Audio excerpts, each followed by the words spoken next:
We are live right now. Hi, India. How are you? How are you doing? Hey, Dolly, I'm doing Hi. great.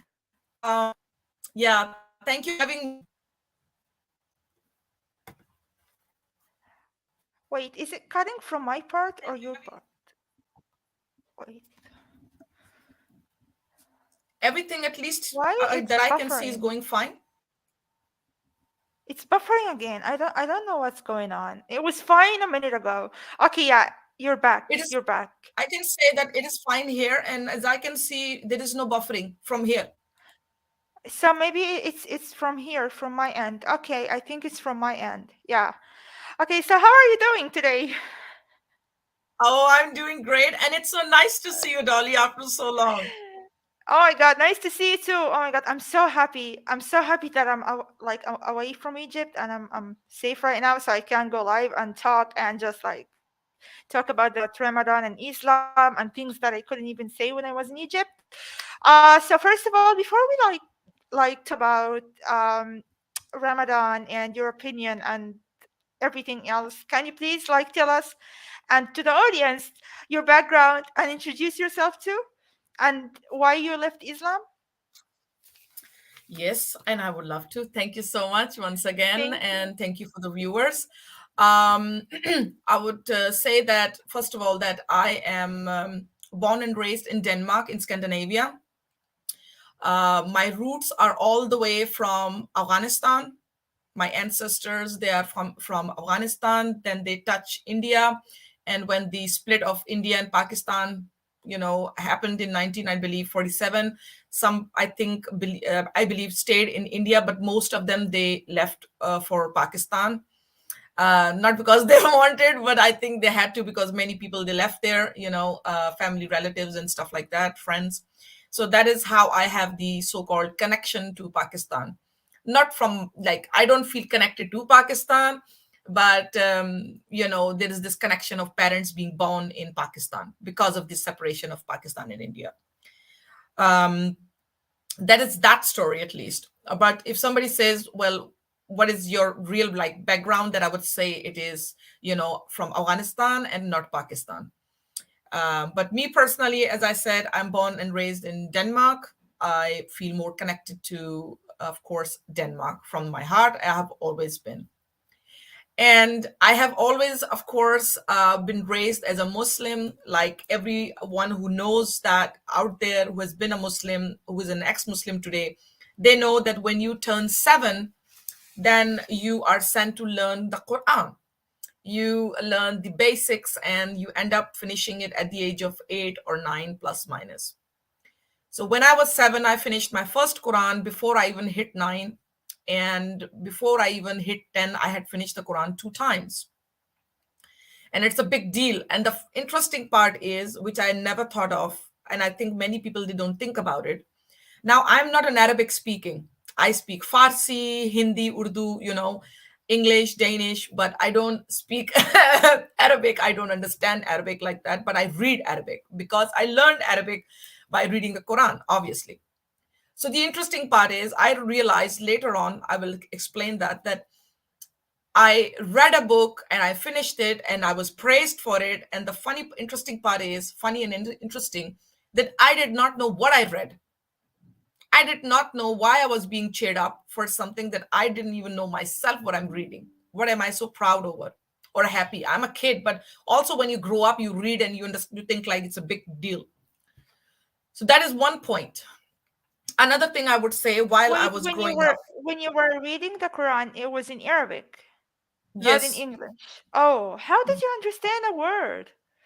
I just You learned, didn't. Aleph, Bete, say, all of these things, Zabar, Pesh, all these things you learn as basic, and then you start putting them together. And this is how I learned, like, Surah Fatiha, and all of Surah Fatiha is a basic that you just learn. And then the other, surahs in the Quran. So this is what happened. Yeah. Oh my But God.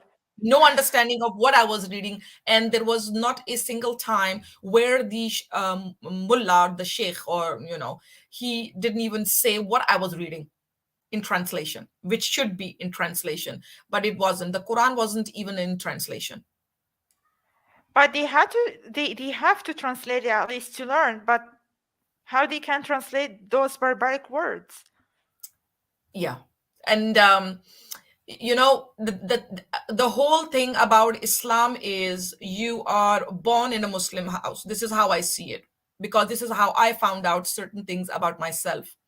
I was a very, I would say, in my own way, very firm believer, very lovey-dovey with Allah. It was never about me praying so I would be close to him. No, I was very connected in a very weird way. I used to get angry with him, laugh with him, cry with him, whatever. That was my connection with Allah. I will not say God, but I would just say Allah, because everybody knows Allah is like God.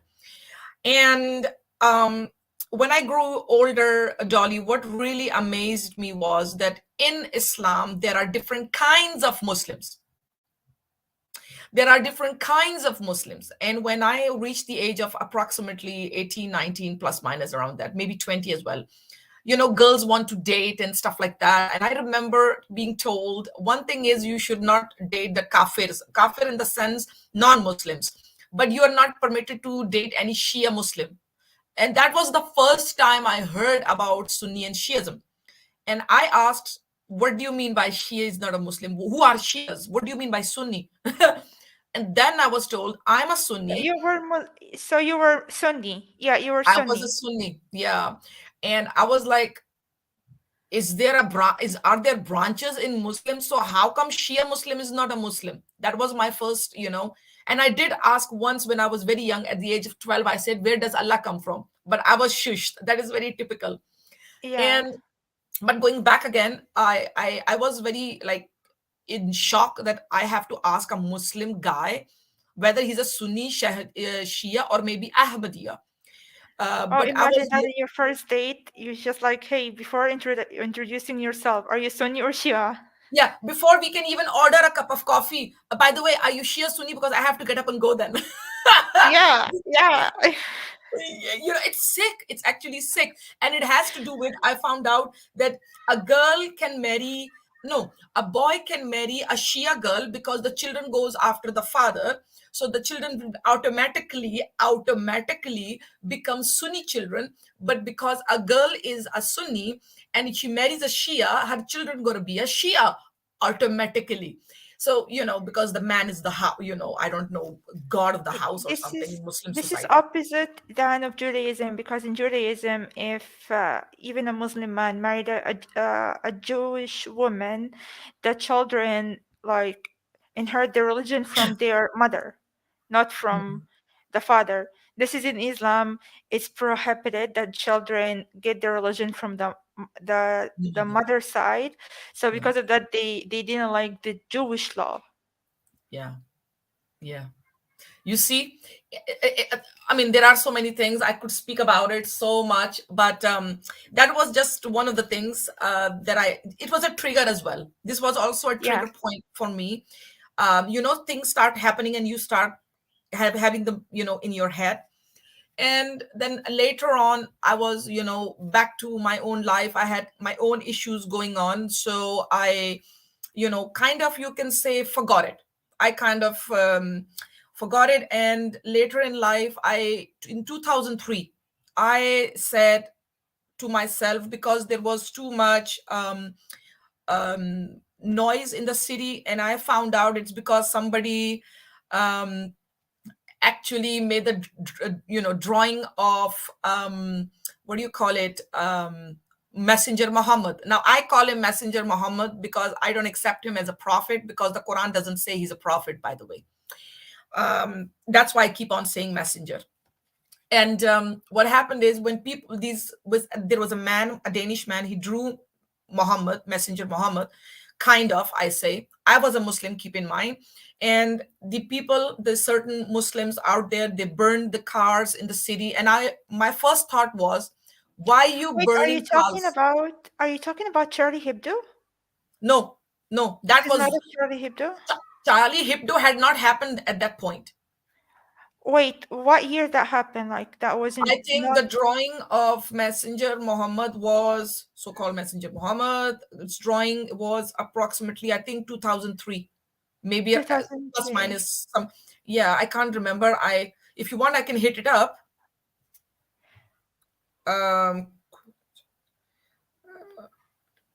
Let me see what year it was.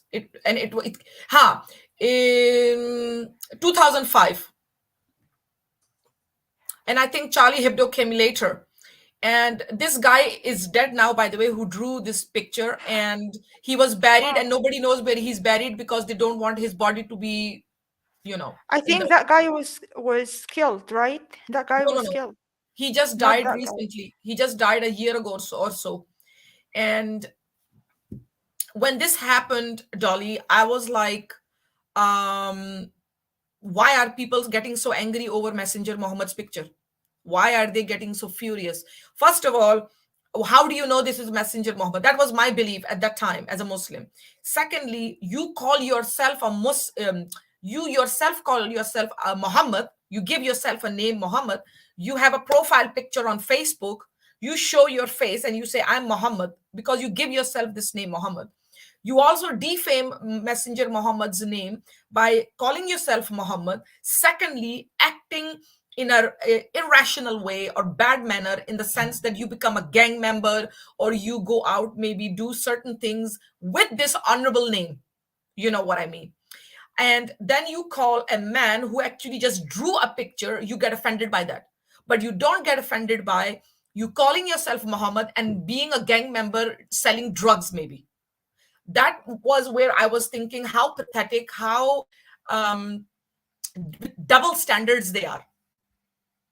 That was my first thought at that moment. And when, even when the buildings fell in US and all that, I didn't think about it.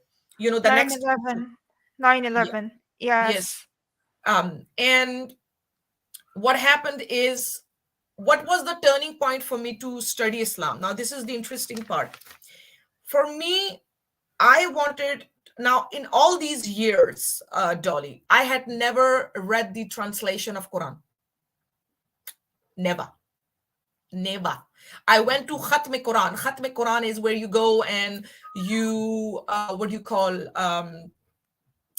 do the, where you read for dead people, and you open the Quran, you read for them, and all. I used to do all of that, but I never read the translation of the Quran. So in 2000, what happened is, a friend of mine, I met a friend in, around 15, maybe 14, plus minus, I think it was 15. What happened is, I found out she's an ex-Muslim. And you were Muslim back then. Yeah, and she actually turned out to be a very good friend of mine. We became very close, and I remember asking her, why did you leave Islam? I said to her, why did you leave Islam? I did respect her boundaries and everything, but I was very curious to, like, why did you leave Islam? She said to me, I left Islam because I went to Hajj. And That's weird, because Muslim, like, if not all of the Muslim, but most of them, when they were to Hajj, they just say that they feel this spiritual connection with their feelings and with Allah or something when they go to Hajj. But this is Yes. funny though, because she left Islam when she when she went to Hajj. What Yes. happened? She what happened is, she went there and she said, I couldn't understand why the men were half naked and I had to watch the women be covered up. Like, the women are covered up and men are showing their bodies, their upper arm and everything.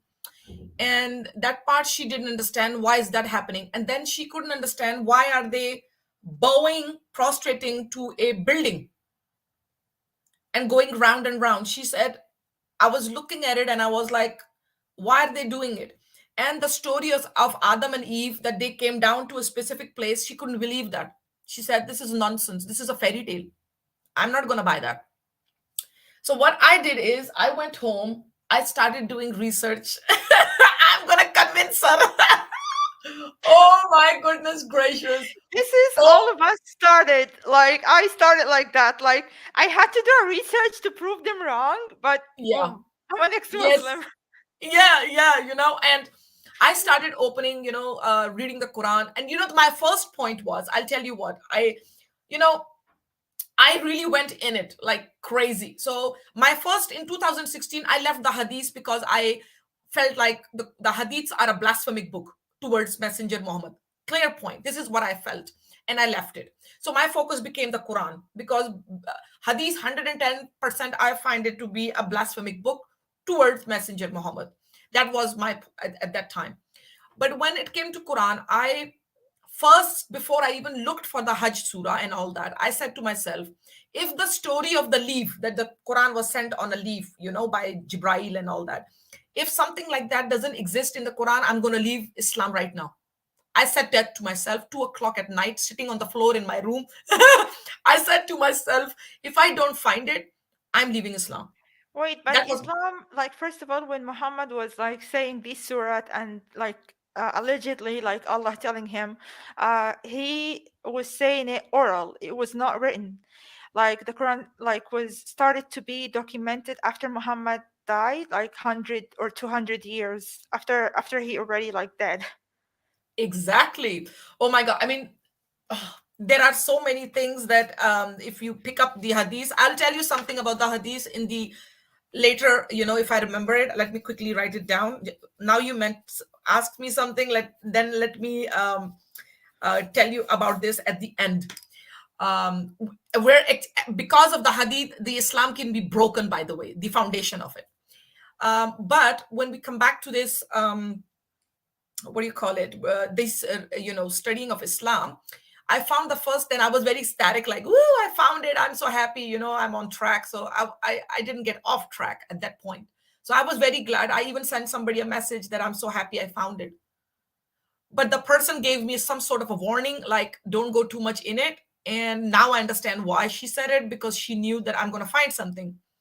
I didn't know, because my intention was get somebody back in Islam. It was not to get out of Islam. It So when never I worked started, like that. When you it try to get someone back to Islam, you just like leave it. it was, and You I see, it's used, truth. It's Haji, just so bad. You see everything. yes, yes. I used to sit till 3 o'clock at night, Dolly, in the living room. I had my sofa table, my sofa table, everything was removed. There was a piece of paper cloth. There's a specific paper cloth that you can buy. I used to take my pencil and write everything on it. I'll show you one day. I have it packed somewhere, and it's a big. I'm not even exaggerating. It's this big, where I wrote this big of a paper. It was. I'm gonna share one day with you. I used to write all kind of surah and ayahs on it, because I was researching. I was googling. I mean, Google Zindabad, internet. I mean, the platform of the kafir is amazing, and I used to write all the surah and ayahs on it. And I found so many flaws, that I actually realized that this religion cannot be true. Allah cannot be true. I also went to different platforms. When I started Googling, I went to different Facebook groups. I went to, at the end, on a YouTube channel. So YouTube channels do work out, because for me, the last, you can say, the draw, where you just take the leap, was because of a YouTube channel. So that YouTube channel helped me take the last leap, and with full confidence, I actually left Islam. And I know there are many Muslims, when they watch, they say, well, you don't have a reasonable reason to leave Islam. First of all, I would like to say, in Islam, women do not have equal rights. They don't. Don't even start with me that they have, because they don't. Women can't inherit the same as a man. And Allah even says in the Quran, Surah Al-Nisa, ayah number 34, that you can hit your wife just on, if you just suspect that she might do something. And it doesn't even say how to hit her. So it's a free ride, basically. That is another point. And another point is that Allah in the Quran unjustly got a boy killed without he committing a crime. Then Allah says in the Quran, like the Quran says that Allah is all-knowing, which He's not. Allah is merciful, which He's not. Allah knows what you're gonna get payment tomorrow, where you're gonna die, what's gonna happen with weather. No, Allah does not know. Weather forecast can tell you what's the weather gonna be tomorrow. Your salary is known for, you know what your salary is gonna be approximately every month. You do know where you're gonna die. If you have a disease, the doctor's gonna tell you.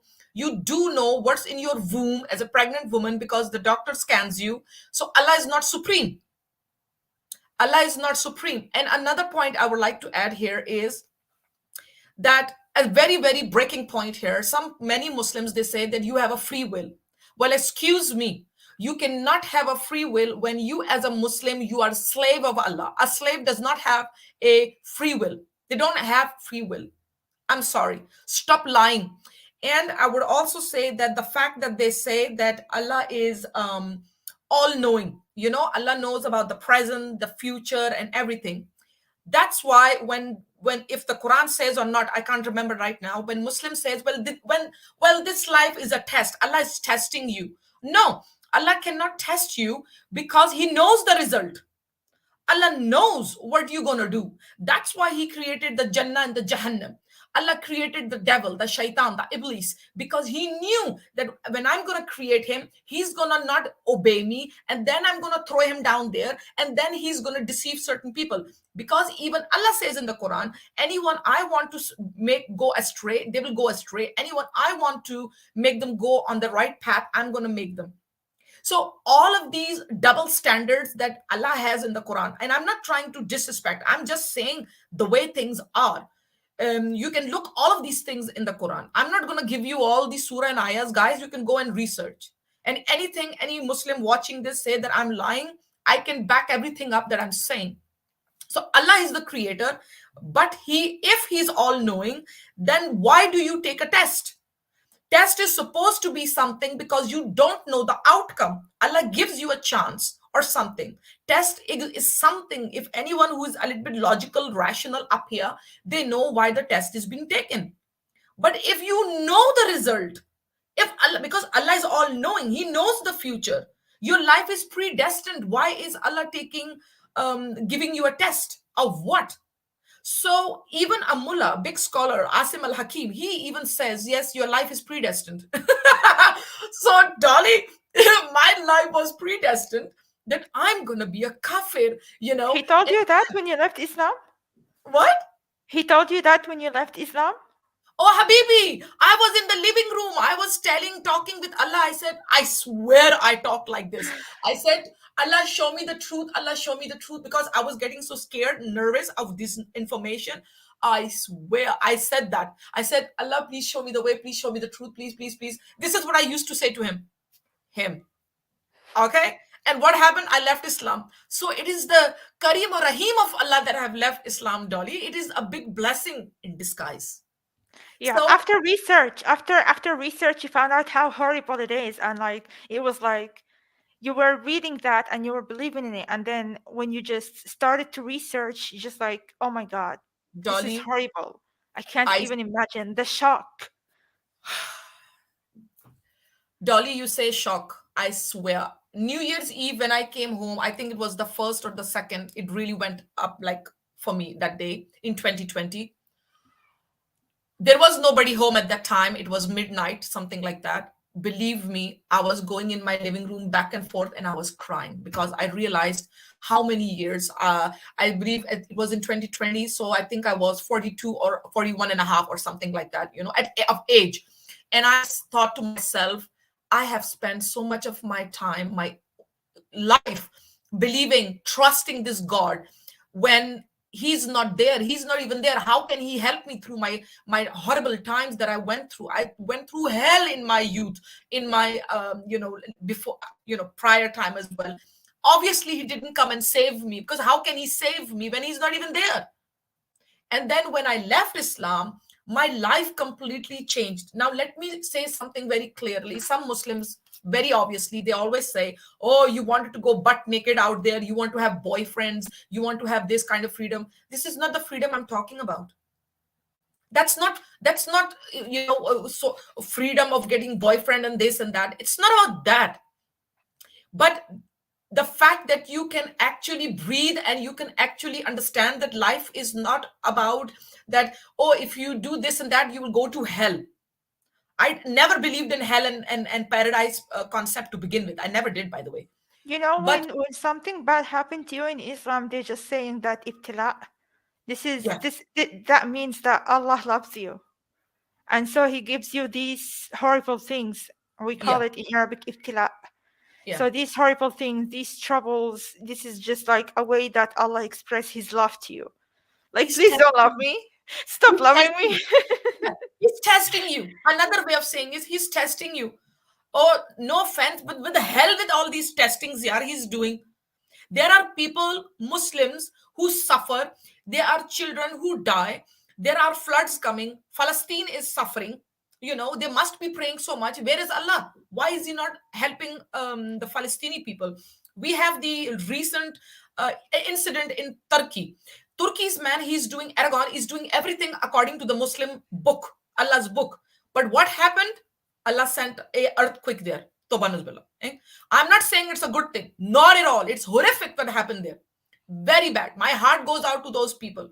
I'm That was just horrible. saying, why Yeah. are they suffering? Where is their Allah?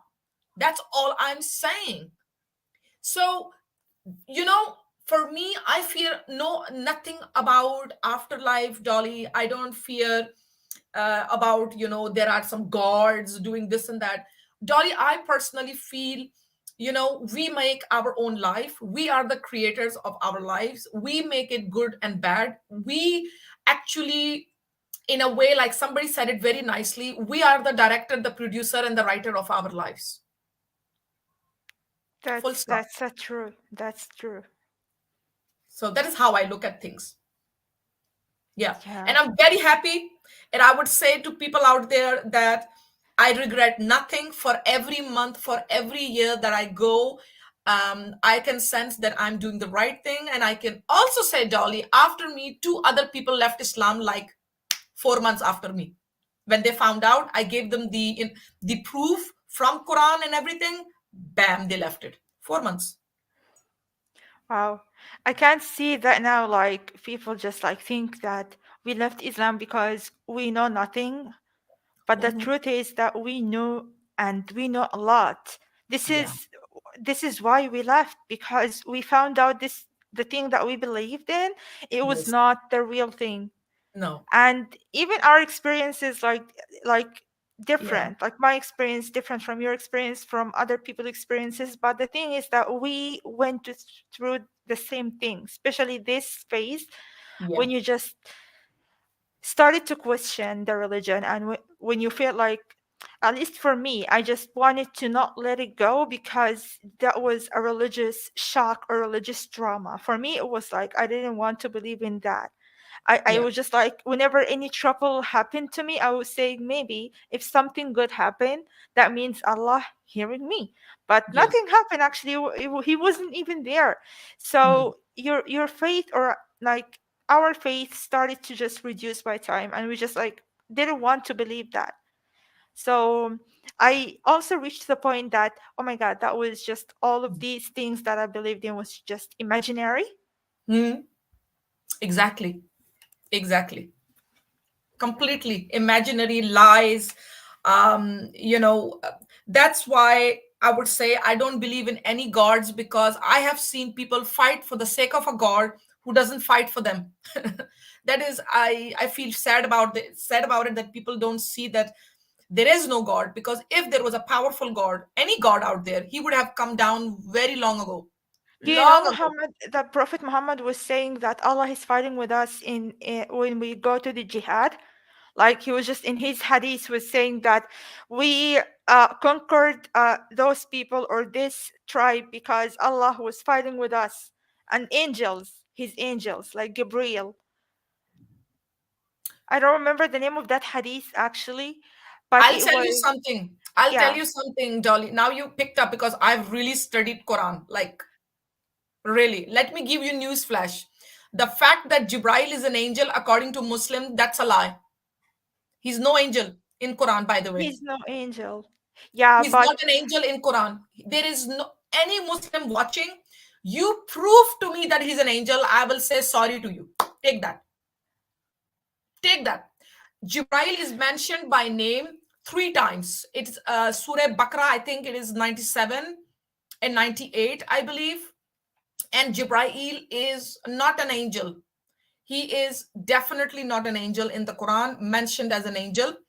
That is what I mean. He is almost, you can say, in a way, mentioned as a ruh, like a spirit.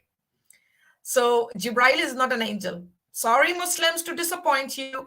And if anyone thinks I'm lying, I think you should open your Quran and be nice enough to go and read it before you call me a liar or anything like that.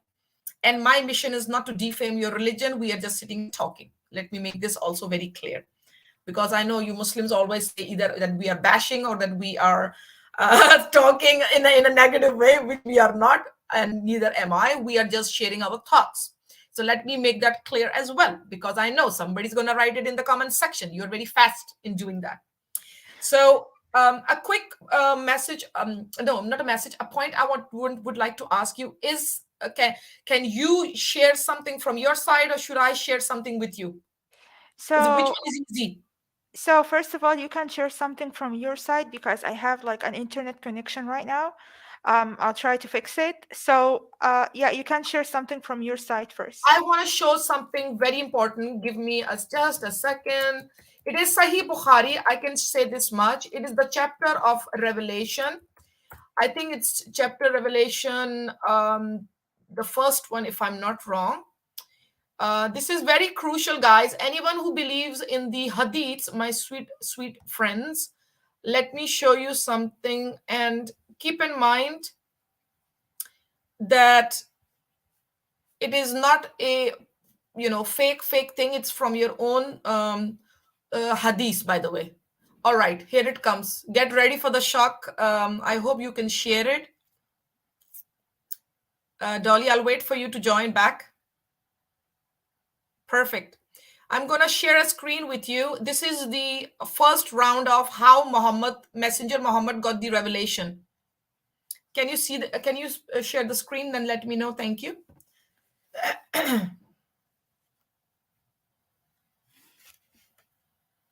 Yeah, can you see it? Yes, I'm just waiting. Yes, perfect. All right. Perfect. All right. This is from sunnah.com, guys. Let me put it this way. It is the chapter of Revelation, and it's chapter Revelation of the Sahih al-Bukhari. Okay. Let me give you the number, people, so you don't say that this is da'if or something like that. Let me make it bigger. There it is on the screen. All right. Perfect. Then we go down and I will read it up for you. Now, how Islam was revealed, everybody knows it was in the cave of Hira, and it was revealed to Messenger Muhammad, right? What is here, it is directly narrated from Aisha and nobody else. So the mother of the faithful believers. I mean, how on earth did she become a mother? Okay. Then we go down. The commencement of the divine inspiration to Allah's messenger was in the form of good dreams, which came true like bright daylight. And then the love of seclusion was bestowed upon him. He used to go in seclusion in the cave of Hira, where he used to worship continuously for many days, before his desire to see his family. He used to take with him the journey food for the stay, and then come back to Khadija to take his food likewise again, till suddenly the truth descended upon him. Then suddenly the truth, how does he know that this is a truth? Okay. Upon him while he was in the cave of Hira. The angel came to him and asked him to read. The prophet replied, I do not know how to read. Keep in mind, Messenger Muhammad cannot read. The prophet added, the angel caught me and pressed me so hard that I could not bear it anymore. Okay, he cannot read, he has just said. And then the angel presses him that it's painful. Okay. He then released me again and asked me to read, and I replied, I do not know how to read. Thereupon he caught me again and pressed me a second time, till I could not bear it anymore. He then released me and again asked me to read, but I replied again, I do not know how to read. Thereupon he caught me for the third time. I mean, what is he doing? And pressed me and then released me and said, here comes the point, Dolly. Now this angel says to him, read in the name of your Lord who has created man from a cloth.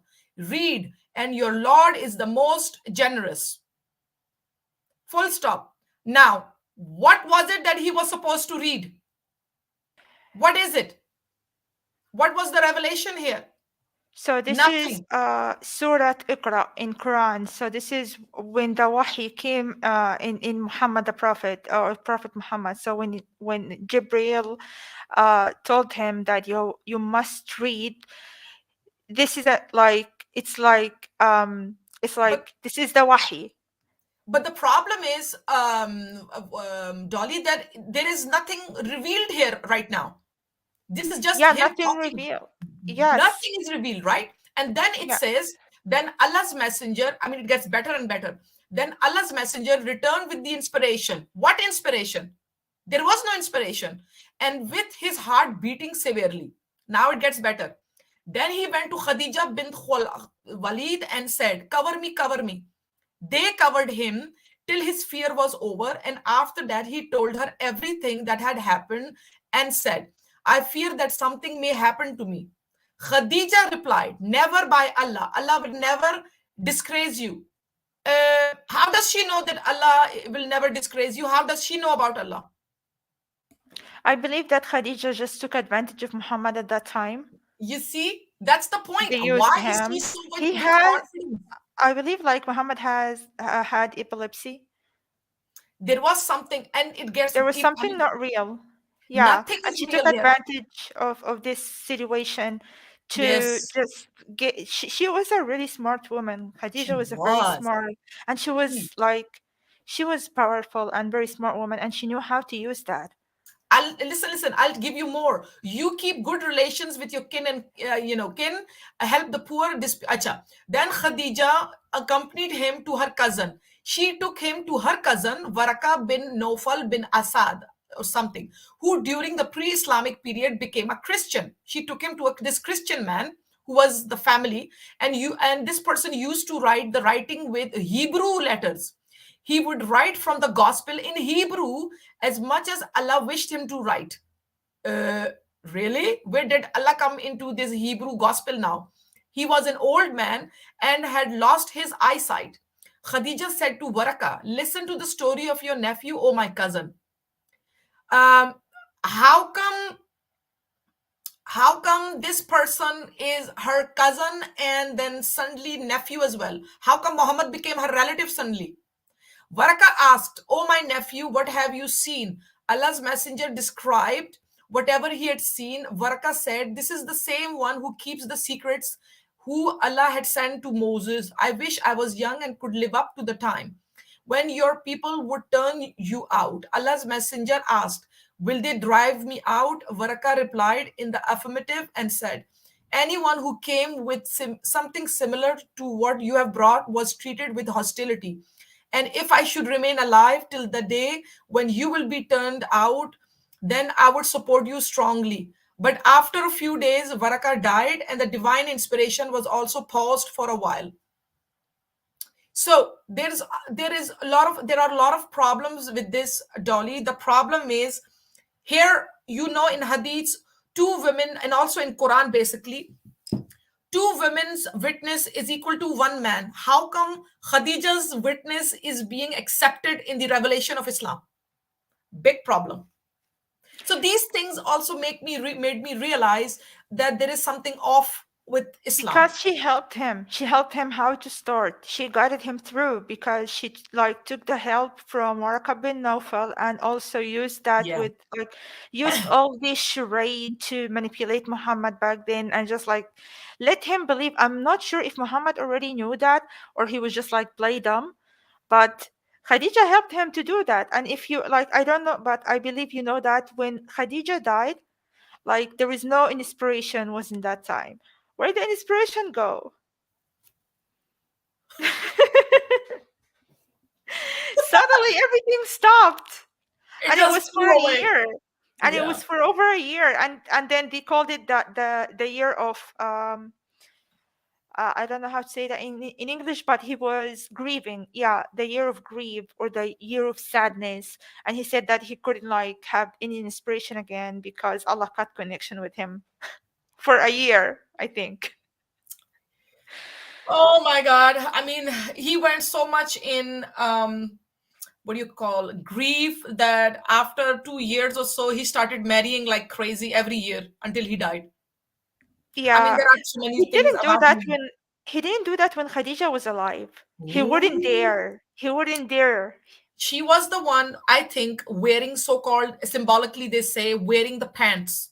I think he was scared of her. I think scared in the sense that she's the one with the money. If I marry on her, she's gonna be going cuckoo, because you have to think about when he married her, he was working for her. That's true. And Yeah. I sometimes think that the way the Quran is written is because maybe the person who was treated badly by a woman, or maybe in a tough way, that they turn the whole thing against her. And I would also Wait, like to say, do you think Khadija abused him? I think she was way powerful, and I think he didn't like her. That's why if you look at Quran is a very man chauvinistic kind of a book. In the sense, is very much against women, slavery, more marriages. And the interesting part is many Muslims says, oh, Allah even wrote a chapter for just women. I mean, please give me a rest. That chapter is only for men. Read Yeah. the chapter closely, make an analysis of chapter 4, An-Nisa. You will see that chapter is basically dedicated for men, their rights, not women rights, men's rights. Watch it, read it closely, and you will actually find out that that chapter is not for women, but how to deal with women and what kind of a right a man has over a woman. That is what the chapter 4 is really about, by And the I way. believe and I believe Muhammad got more powerful after Khadija died. I think it Yes, was not he was not grieving. I think he was just like trying to think what he's going to do now. There is no planning. more inspiration. He was just like, "Oh my God, I'm in a big trouble. Nobody going Yeah, to help me." And I think that yeah, he took all the money, of course, the inheritance, and he took over the trade and everything. And I think it was the year of planning, like what I'm going to do next and how can I deal with yeah, that money. And then he yeah, started to plan, and then he started to marry like crazy and talk yeah. about how man he was and how he was like sexually active and things like that. Uh, Exactly. and Abu Bakr was like helping him with this one. But then like what like how Ramadan came from, like the idea of Ramadan, because right now we are in Ramadan. Um so I don't know like how the idea of Ramadan came from. Like, is that after Khadija died or before he started to talk about it? You know, that's a very interesting point, and mm, I think it. Oh, that's a good point. But you know, according to Hadith that I have understood, it's like he has copied it from the Jews and the Christians. Like they have certain days, so we want to that then our days should be more than theirs. Anything, it's just with the azan, you know, when you say Allahu Akbar, Allah, all that, you Yes. know, this is also something he got inspired, because Quran doesn't speak of that. It comes from the Hadith, and Hadith he says that okay, the Jews, they have their horn or something like that, and the Christians, they have their bell, so they were like, okay, we need to have something as well. So in that sense, he created this idea of azan. This is where the azan came from. Yeah. So yeah, for example, so all of these, there are many things that Messenger Muhammad created by looking at other religions. Now in chapter Revelation that I just shared on screen, it also just proved that they were dealing with a man who wrote Hebrew gospel. So maybe he left something with them that they managed to copy from that book and got inspiration to make their own religious book, maybe, you know, to, because it was already in Hebrew, it was already a book existing, maybe they got Yeah, something in they their hands copy that. most of the things from Judaism. Yeah. Even like marrying over like more women, that was from Judaism too, Oh not my. from Christianity. Huh. Like, yeah, to marry more than one woman, that was from Judaism. Even like the inheritance and you know Exactly. when they cut the male organs, I don't know what it called, but it was Circumcision. from, yes, from I know. Judaism too. Yeah, Yes. yeah, Yes, it that is. was Yes, yes. And you know, when I, as a Muslim, I used to talk about certain things on Facebook very openly. I have always spoken very openly, bluntly. And the Muslims used to say, "You're a kafir because you don't follow hadith. You are a kafir." I used to say circumcision is wrong because Allah says, "I have created you perfect." So why are you uncreating the perfect picture, the perfect body? That are you saying that Allah made a mistake with men, with boys, that He forgot to take care of a body part or something? Is that what you're saying by cutting a body part? Because Allah doesn't say in the Quran that I didn't create you perfect. So I already then was called a kafir. So wow. they if you don't dance according to the Muslim tone, in a specific way, then you are a kafir. It doesn't matter how good you are, but if you make one mistake that is not according to their tone, dance tone, it's like you're a kafir. It doesn't matter. So that's why, Dolly, I would say that for me to leave Islam, I had a lot of consequences, nasty consequences, but it has been worth it. And I was not even afraid to be isolated by any friends or families or anything like that, because I thought, why should I be slave of someone? I would rather be free. So that was very important. So yes, it comes with a price, 100%. But is it worth it? I would say 110%. Is it something I would change if I could because of certain things? I would say no. No. I have seen people around me who left Islam after me, after some while. I have never seen them so happy like they are today. Seriously. Yes, because like you break free from something that lot of things that you cannot do when you're Muslim. Like even for women, it's more harder for women. Like secular psychiatrists say the hadiths add so much unnecessary and often political content to Islam. What do you think about that? About the Islam being political? Yes.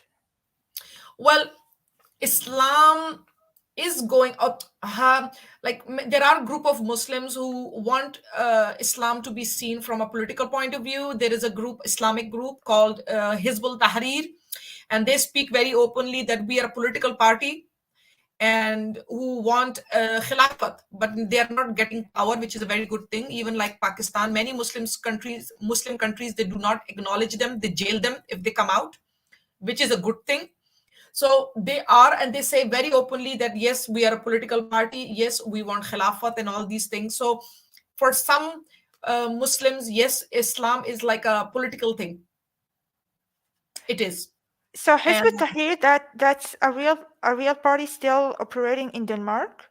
yeah, they're They're very much still there? openly, they're still there. And I actually once, if I'm not wrong, I went there. There was this in front of almost our parliament.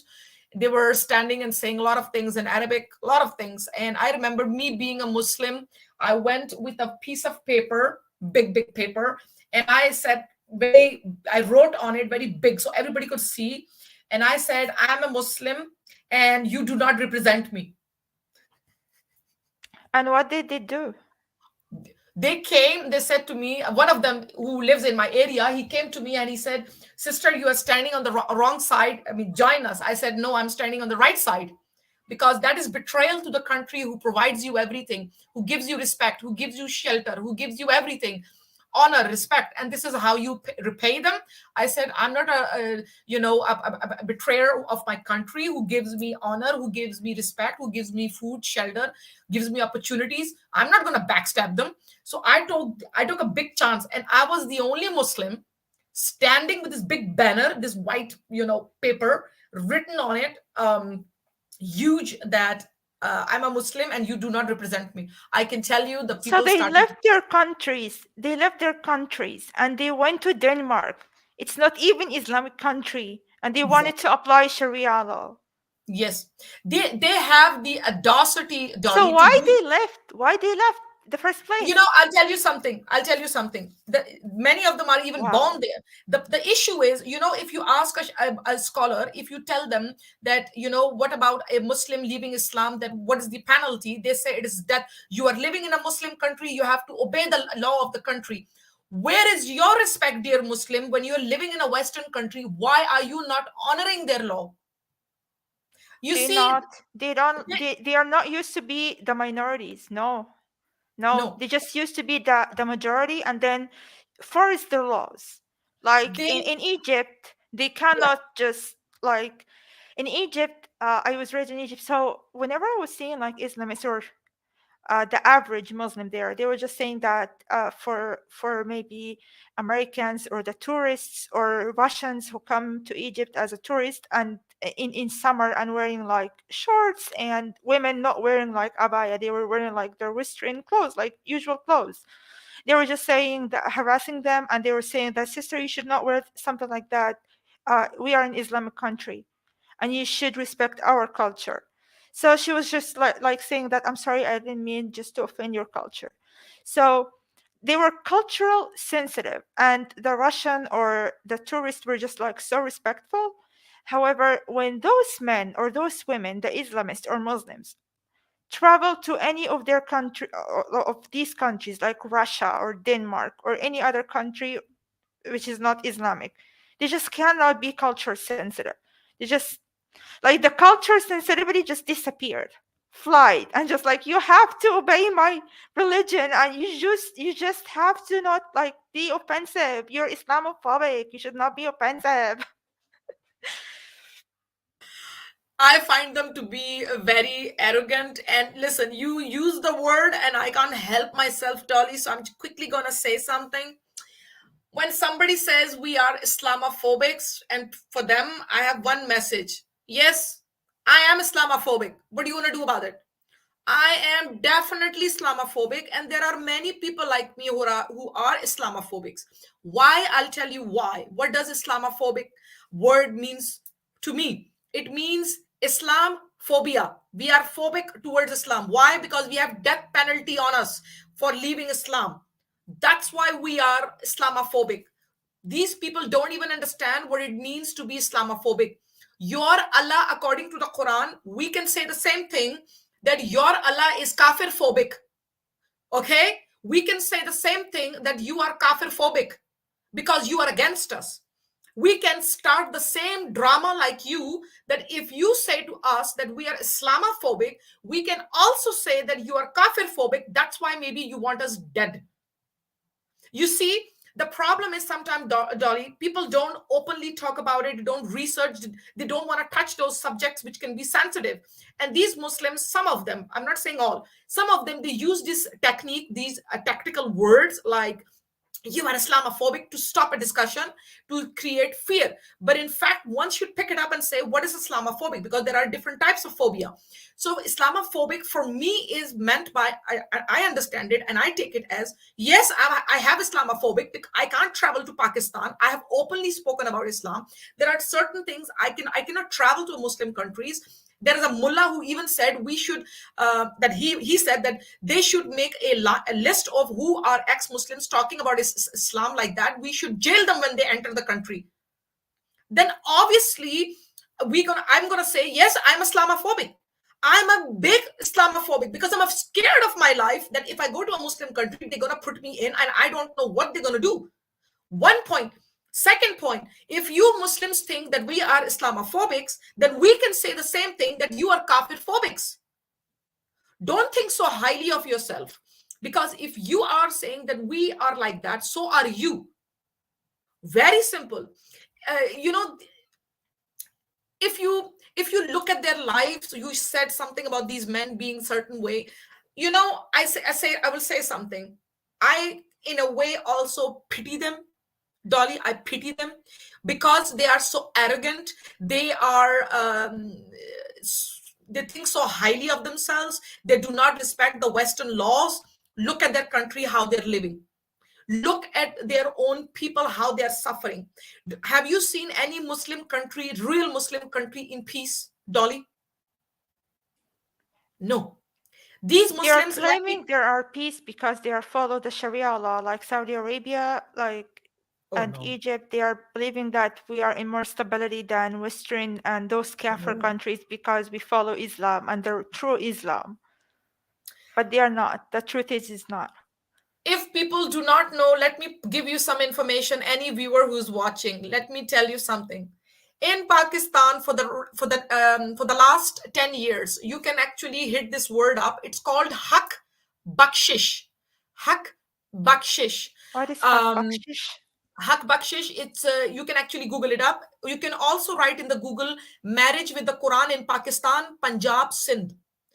10,000 girls approximately, they have been married to the Quran. The Quran is the husband of the girl. Wait, what? Did you hear me? Yes.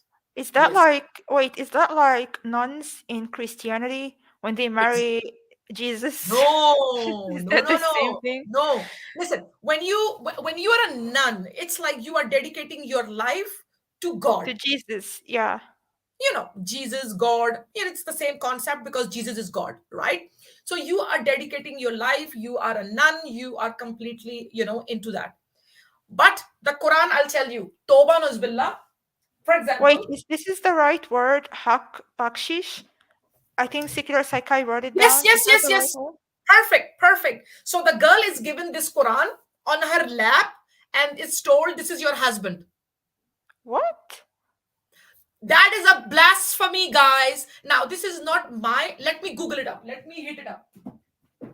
These are my Qurans over there, Let me find this for you guys. Let me give it to you. Give me a second. Oh my God. People don't know it. Let me give you a news. It's the first time I hear that. Yes, exactly. Pakistan is doing nothing. Pakistan I even Googled it and I can't see it here. I'll hit it up for you. I opened it.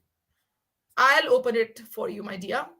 Get ready for the share and let the public see what because Pakistan is called Islamic Republic of Pakistan. They run the country as much as they can under Sharia law. Look what they give the women. Let me know when you can see. Yes, perfect. Haq Bakshish, no right to wed. And this is a link, the new humanitarian. So this is nothing to do with any country propaganda, anything. There are many lists on that. You can watch a YouTube video as well, which a Muslim has made on that. Okay. This is from 2007, guys. 8th March 2007. Human rights. Some women may be married to the Holy Quran or, and Karachi. 7 years ago, Zubaida Ali, this is the most bizarre one. That's why I'm showing you this, by the way. Karachi. 7 years ago, Zubaida Ali witnessed a bizarre ceremony in her ancestral village in Sindh. Her cousin Fariba was being married to the Holy Quran, the holy book of Islam. It was extremely odd and, of course, very tragic. Fariba, who is a very pretty girl and was then around 25 years old, was dressed as a typical bride with red sequin clothes, jewelry, and mehendi, that henna on hands and feet. So she was dressed like a bride. But overall this, she was draped in an enveloping dark chadar. There was music and lots of guests, but no groom. Zubaida, 33, told IRIN. The tradition under which Fariba is known as Haq Bakshish, which literally translates into giving up the right to marry. Family uses Haq Bakshish to prevent property leaving the family when a girl weds someone who is not a relative. Fariba, who can now never wed a man, spends most of her time studying the Holy Quran or stitching. She is a Hafiza, or one who knows Quran or Holy Quran by heart. The Haq Bakshish tradition, most common in Sindh but also followed in parts of the Punjab, is most often practiced by feudal families, often Sayyids or those who claim direct descendant from the Prophet Muhammad. Sayyid families are often reluctant to allow women to marry into non-Sayyid families in a kind of a caste system that sees such families as being lower in caste. Moreover, in cases when no match deemed suitable exists within the family for a young woman of marriageable age, rather than have property leave the family when a woman weds outside it and takes her share of property with her, it may be decided to preserve it by marrying her to the Holy Quran. Okay? But the practice frowned upon them almost all religious scholars, and much of mainstream Islam is generally practiced in secret. It has been reported that even the families of prominent political leaders from Sindh have engaged in the custom. But this is usually denied by the persons concerned. Okay? All of these. It is not at all Islamic, and it in fact violates religion. We are moving to ban this cruel practice. Chaudhry Wait, Shaukat. but I'm so confused. Like, I'm first time to hear that. So they are just doing that, and then she can't marry any other guy in her life? Yes, that's what I'm saying. That's what I'm saying. And this is, But you what's know, the this is point? Like, is that blasphemy? Because that was ex- not mentioned in Quran at all, even Hadith. yes, and listen, that's exactly what I'm saying to you. This is blasphemy. Where are the Muslims? Where are the Muslims? You talk about a Hindu or a Christian woman maybe saying something, and you yell blasphemy. You want them to be jailed. You want them to be so-called killed. You dream that some teacher of yours said something about Muhammad. You go and kill them. This incident also happened. But when a city, two cities in the government knows about this, and you are not talking about it worldwide, you're not even stopping it. There are so many cases. You can actually go and just hit it up. I gave you the word. Over approximately 10,000 girls over the 10-year of period has been happening. Where is the Muslim public? Why is it not being stopped? Because if Khilafat ever comes, a Muslim woman will never have any right. Nobody will even listen to her. Because even in today's time, when there is no Khilafat, they are not been given any rights. It is happening. Why? Because her money, the right of inheritance, it has been taken away from her. It is just because of the money. Again, it is because of the inheritance situation that she cannot marry. And then Islam and the Muslims, they say that we give Muslim rights. Muslim women, you can't even give Muslim women rights in today's time. There is not even a khilafat today. There is no khalif in this era. You can't even do that. How do you expect me to jump back to Islam and say, Jipriya, yeah, you treat women like queens? No, you treat, excuse me, but you Muslims treat women in your country like crap, like dirt. When I see these things, I see it as you treat your women, your Muslim women, like dirt. And if they are even trying to get divorced from their husbands, you say, well, where are you going to go? Because there is no, they don't even provide anything. The government has no security for them, like in the Western countries. So no, Islam doesn't give any right to a Muslim woman. Zero. That's true. Can you read this comment? Yeah, secular Sikh, the Kaaba. Oh my God, don't start with me. The Kaaba is originally a polytheist monument that is now prayed to by Muslims. I have always found it crazy that most don't consider that blasphemy. Imao, listen, I will not go too much into it, but my sweet friend secular, I'll tell you this much. Khane Kaaba actually means cube house. Kaaba means cube. Kaaba in Arabic, it's like something is cube. Cube. Yeah. Yes. So basically, they are like, imagine this being a cube. They are bowing to a cube. Yeah. So Just all this they money don't for know cube. this. And secular, let me give you some other very beautiful information. You can have a very lovely laugh as well. Khane Kaaba, I think, one or twice has been kidnapped. It has been flooded. Roaches has been there. So a lot of drama has been happening. People, swimming around Khane Kaaba because it was flooded and it was kidnapped. It was held hostage. So a lot of things, my friends. So Khane Kaaba is basically not Khane Kaaba in the sense it's not Allah's house. And I mean, no offense, I swear, it cannot be a house of Kaaba, a house of God, because if it was, God's house, then it would be a, big deal. Secular, my dear friend, listen, I have a YouTube channel. I'm actually going live tomorrow giving my reasons to why I left Islam in detail. And I have an Instagram that I am a lot on. So if you want to follow me on Insta, it is my name and 20. Oh, let me hit it up. Let me see. I can't even give it on the. Yeah, can you write it like after the live stream? Can you give it to me and I will put it down in Yes. the description box? Yeah. Yes, because my Instagram name is very simple. It is my name, India, and 2022 in one, And the YouTube, but maybe after the live stream, I'll edit the description box again. I Yeah. will drop it down there, the Yeah. Instagram and the YouTube channel. For sure. So yeah, I go and I give my opinions, of Islam. I have done it before, like a lot, like big deal, but this Saturday is going to be a little bit different because I will give certain examples tomorrow to why I left Islam, what kind of flaws I found in it, like a little bit more detail oriented.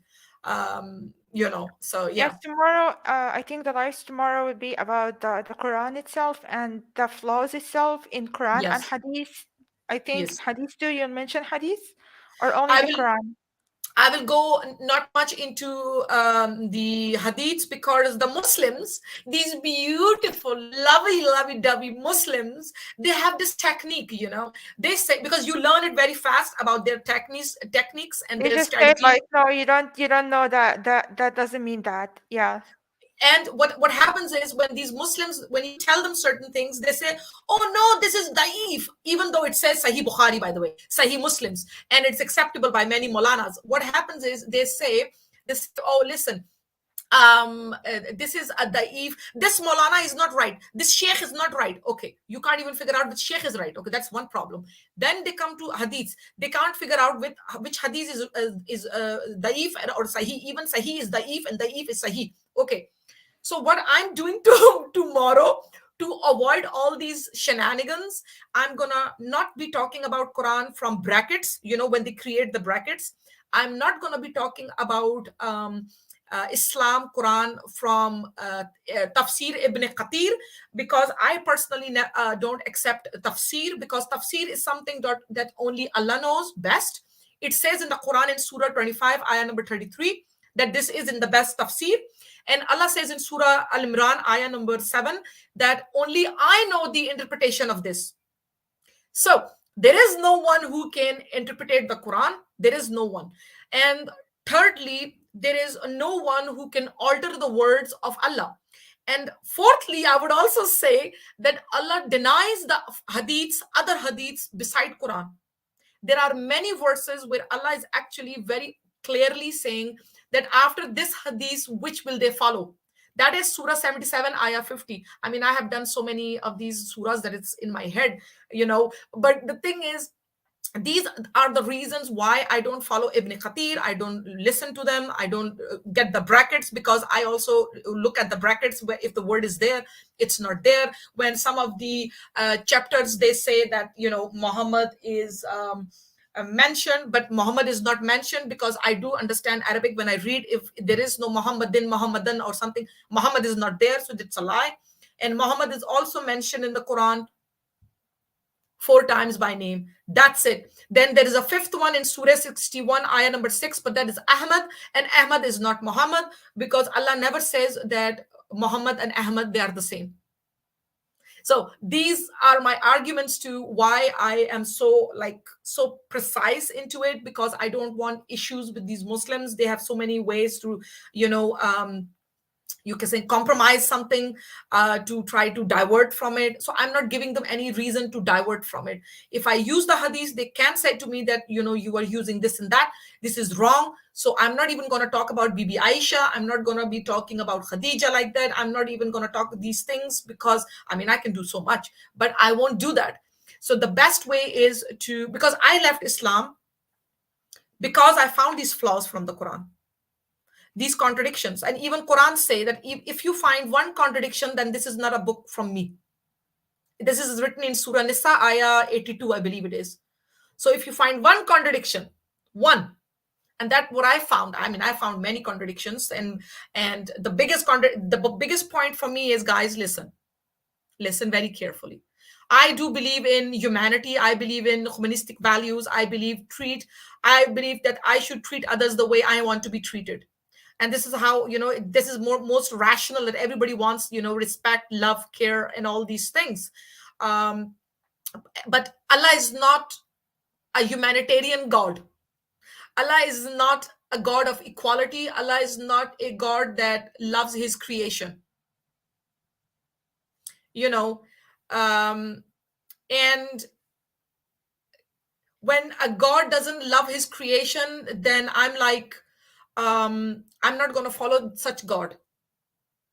He hates his own creation. Imagine that. How can I follow this religion? I cannot back it up.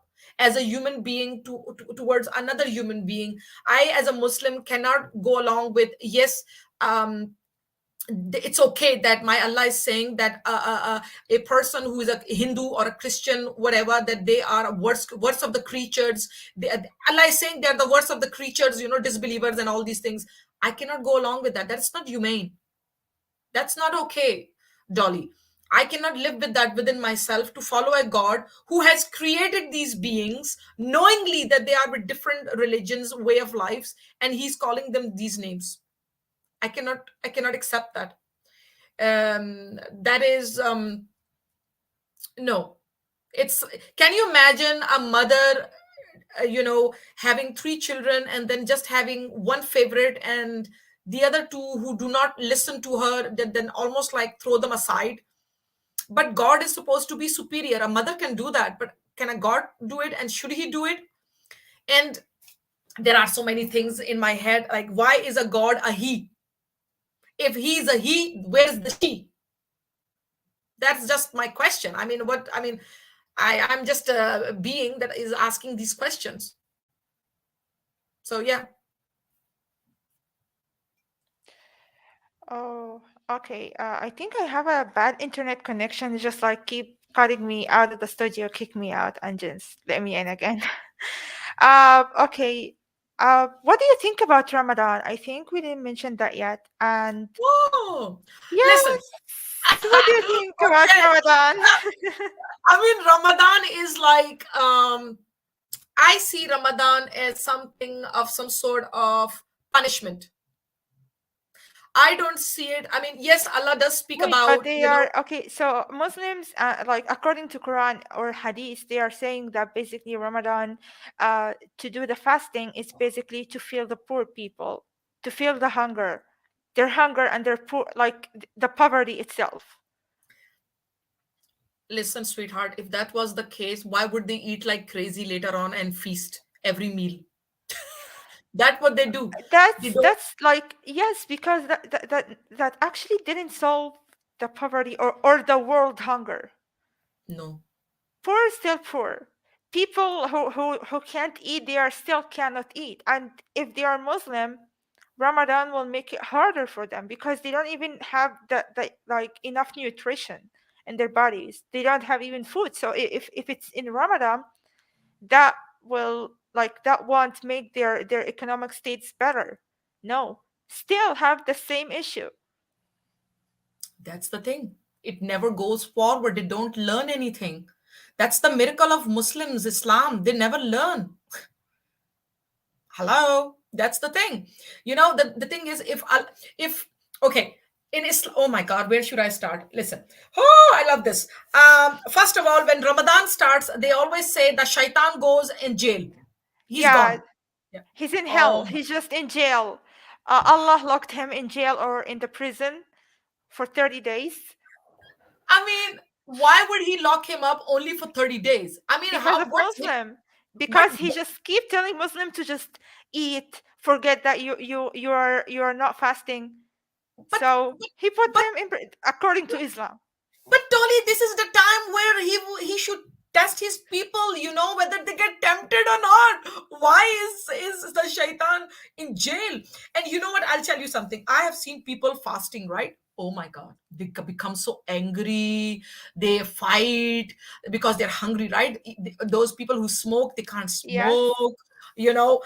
They're thirsty, they're working. I have also heard from someone where weird things happen in the masjid without me going too much in it. You know, bad stuff happened to children there, because they're not getting what they're supposed to get by their, you know, who at home. So they're being like, oh, I Yeah, need for the to, people who don't understand, she mean sheikhs who are pedophiles. you know, they do Yeah. because I spoke with somebody, and this person went through hell in, I think it was in Malaysia, that in the month of Ramadan she went through hell, and mother did not know what was happening to her. And that girl today, she's mentally off, like she and I can see it on her, she's wounded. And so these things do happen. You know, I'm not saying everywhere and everything that's like that, but the risks are there because things are not getting in their houses done, so they're getting out and getting it from somewhere else. That is one thing. But you know, there is a surah, I think it is surah, let me see, surah Bakra, surah 2, ayah 183. It first of all speaks about you will become more God conscious when you have this Ramadan, and this Ramadan has also been for others before you, so you are no unique. This has been ongoing with other religions as well, like Christianity and Judaism. And it is kind of a punishment if you look at Surah 2, Ayah 196, Surah 5, Ayah 5, Surah 5, that is Al-Ma'idah, Ayah 95, and Surah An-Nisa, that is 4, Ayah 92. It speaks about different situations that if you kill a believer, being a believer, all of this by accident, you have to, for example, fast for a couple of days or weeks or months, something like that. So in a way, fasting is punishment as well. There is nowhere in the Quran that exactly says how whether you have to fast for a month. Keep that in mind. What does makes me like curious is that every year the month of the fasting changes. Like it can be, for example, now it started in April, next time it can be in May or in March. So my $1,000,000 question to these Maulanas, these sheikhs, are the Quran says in Surah Bakra, ayah number 185, that the Quran was revealed in the month of Ramadan. But if you are fasting because this is the month of Ramadan where Allah revealed the Quran, why are you changing the month? Why are you changing the month? What's the problem? If the Quran was revealed, let's say in the month of January, hypothetically, let's say that, what is the reason for you to change the months? Why are you changing months? Quran did not switch every year because this month it got, you know, revealed. So why are you doing that? Why are you changing the Ramadan months? It should be 1 month. You should always know this is the time it starts and this is, you know, it the time it ends. It is what? Surah Nisa, ayah 92. Yes, exactly. And never, it's very small, but never is it for a believer to kill a believer except by mistake. And whoever kills a believer by mistake, then the freeing of a believing slave and a compensation payment presented to his family, unless they give, because I don't read the brackets, so I can't really, unless, well, let I'm me see. trying to zoom it in, but I think I'm trying to zoom in, but it's not working. It's okay, it's okay. But let me see. It says, but the freeing of a believing president, unless they give up, unless they give charity. But if he was from a people at war with you and he was a believer, then the freeing of a believing slave. And if he was if he was from a people with whom you have a treaty, then a compensation payment presented to his family and the freeing of a believing slave. And whoever does not find then Or cannot a afford fast, yes, fast. then a fast, there it is, for 2 months. This is the you see, there is the punishment I'm talking about. So fasting is also a form of punishment. you know. And many people I have noticed, when they do fast, they're like, oh, I'm going through, oh, it's so hard, because it is kind of a punishment, whether you like it, because you have to feel, you know, the hunger, the pain, and all this, you know, the poorness and all that. So whether you like it or not, it is indirectly a kind of a punishment as well. And I gave you many other ayahs, guys. You can always go back and look it up. So, and I just gave few of them. There are many other in Quran. So they can always go back. Gazim is saying something. I didn't know what it meant, so I don't know. I think it's the Quran. If you look it up in Surah 3, Ayah 7, it says that only Allah knows the interpretation. Believe me. And Surah 25, Ayah number 33, it says that it is in the best of tafsir. So everything is out there, you know, and nobody can alter the, by the way, the words of Allah, you know, you should not judge outside of this book. This is in Surah 6, Ayah 114 and 115. Secular Psychi is asking, is the channel called For Humanity, your channel? This is the old channel. You can follow it, but I am on the new one that is called India Saraswati Joli. The same name. The link is given in the old channel For Humanity. The link is there to my new channel. You can actually go and find it. And the link is already there that I'm going live tomorrow. And they're asking, will there be a Q&A segment at the end? I think if we have time, what do you think? Are you open for that? Yeah, I have time. I booked awesome open, so yeah, no worries. That's great. And I'm writing timestamps for you as well. So, for example, we started talking about Ramadan, so I have written the time down for you. Yes, that's great. Thank you so much. Okay, what about, okay, so for people, yes, she's an ex-Muslim. What? They're saying you support the 60 Kali of Armin Navawi. Did you see the 60 Kali illustration or art, blasphemy art? I have no idea what this is. I think she didn't. No. Okay. I think he mean the blasphemy art of Atheist Republic International. Yes. No, I have no idea. Yes. Okay.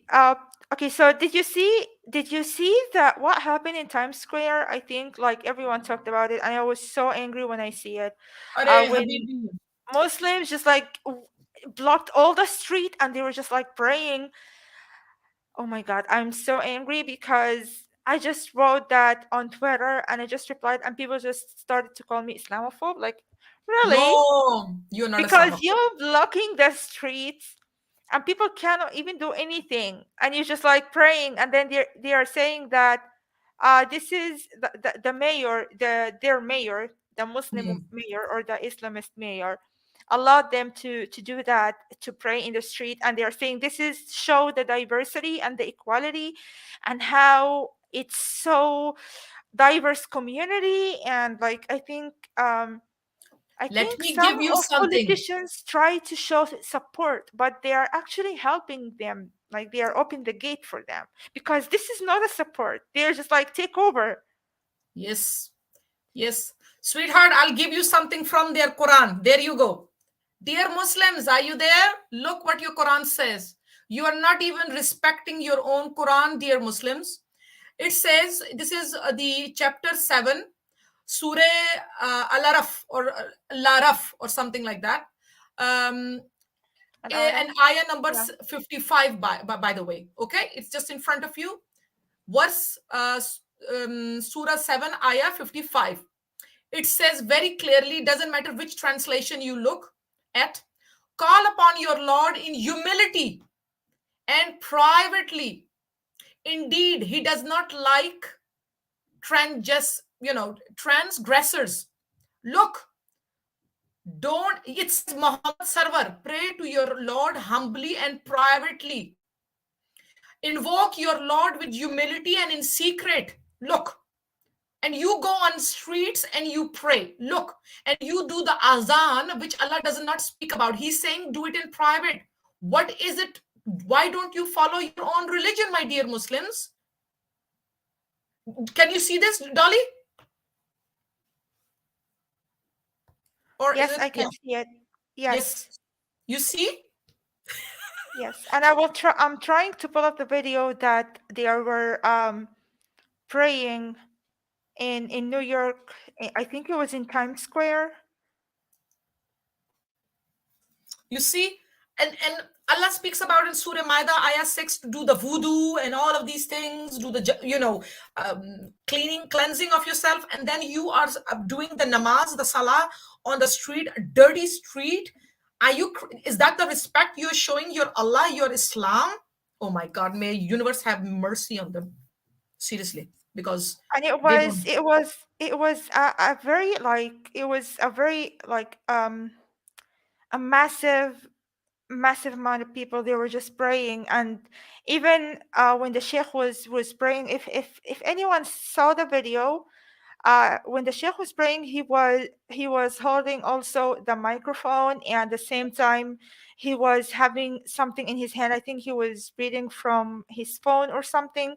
I think that's not the right salat. If you're doing the right salat, you should not have something in your hand, and you should pray in the masjid, not in a public street where a lot of people are around, and because Times Square is the biggest square in New York City, and it has lightings, naked bodies of models. So it's not haram? I think that's haram in Islam, right? Yes, there it is. I found for you. Yeah. Can you play it? Can you play the video? Yes. Do you have it on the screen? Yes, perfect. Yes, it's on screen. There you go, sweetheart.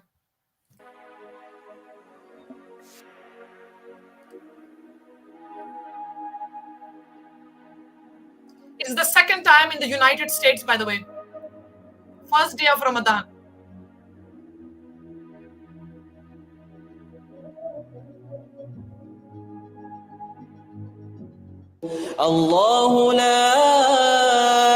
Okay, I'm not gonna allow that. No offense. Sorry. No, you can just speed it up if there's something after that. Let me see. Yeah. Yeah. Because not that's no offense, but or he's just praying, so I don't think I'm gonna. He will just keep praying till the end of the video. Yeah, I'm just gonna run it without the sound. Okay. Okay. So people can just see what happened. This is actually not respect, by the way. I don't feel this is a but why they don't show the whole Times Square? Because there were a lot of signs of the shops and the stores and the models. Of course, they're not. You can't see the signs. Yes. Yeah. No, that's here in the back.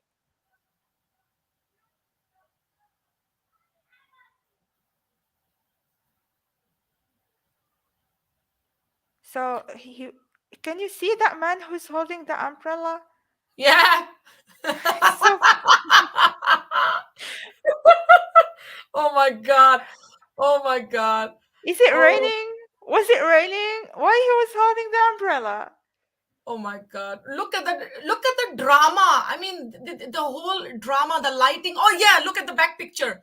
People dancing, singing. Oh my God. Dancing and singing and the models and these that haram. Because that's fitna. Yeah. This is a real Muslim don't do that. What are you doing? You just and show off. Yes, and look, they're also wearing clothing that has nothing to do with the Muslim. What do you call it? A Muslim dressing. Nothing of that sort. Nothing of that sort.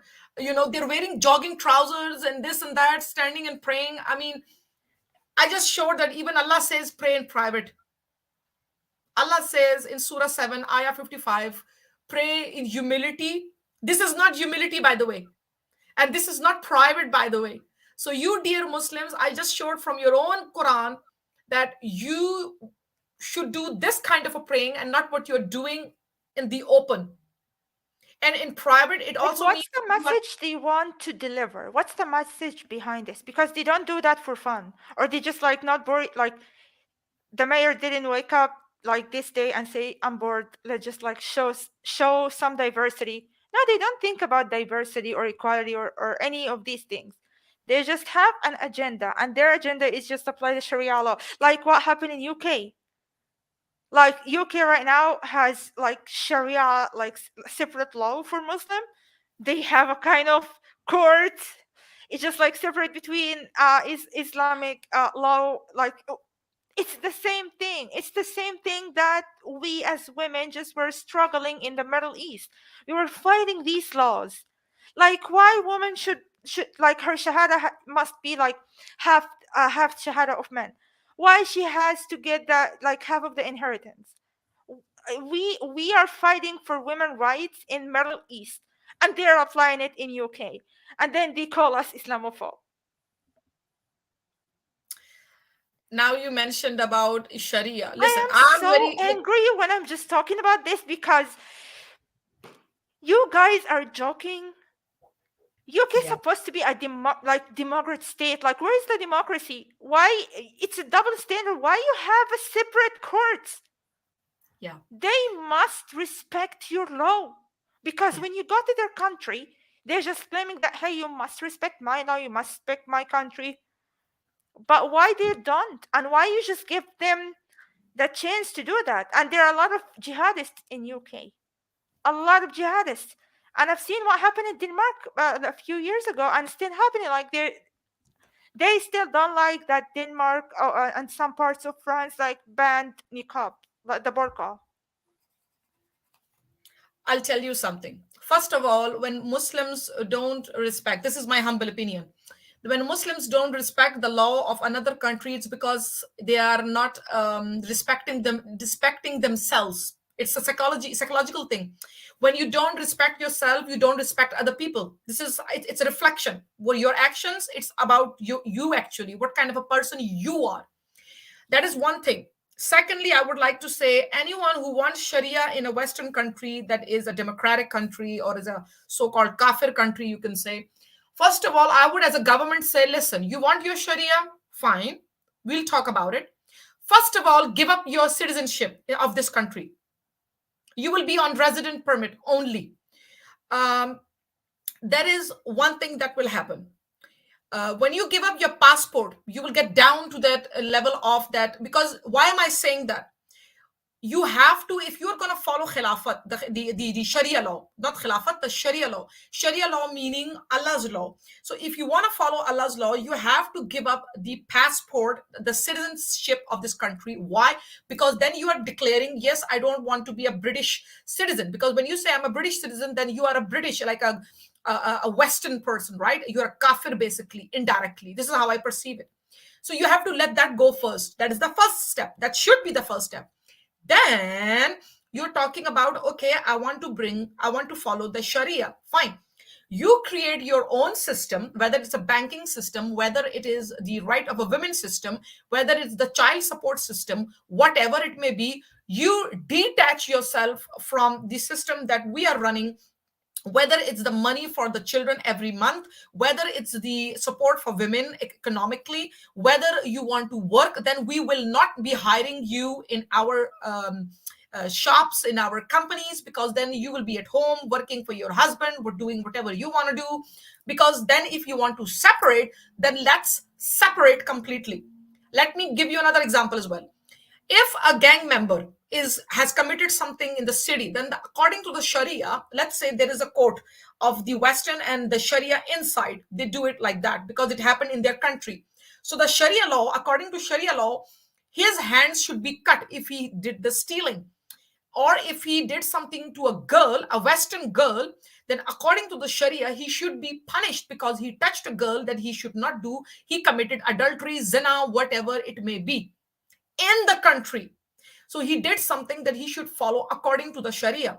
He cannot say that he's a kafir, she's the kafir, I can do whatever I want. No, because you're residing in that house, in that country. So you cannot go and touch their people and say they're my property. That is not permitted. Because on that ground, then there should be a law that if you do something like that, if you look down upon these people, then because you have only a permit, you should be thrown out of the country. This is how the rulings should be run.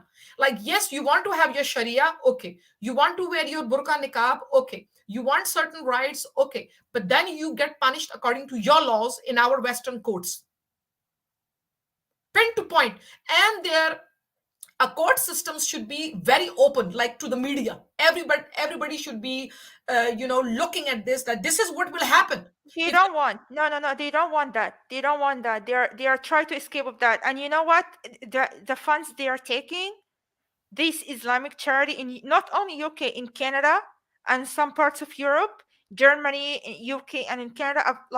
I'll try to pull up this the link of the news, but it was in Canada that there are several Islamist charities like under investigation from Canadian authorities because they suspected their funds it might be related to jihadist or something like the terrorist group. And then these charities are just like don't want to cooperate, and they're just like accusing the Canadian government, like, no, you're being Islamophobic. Why you want to investigate our charity? Why you want to do that?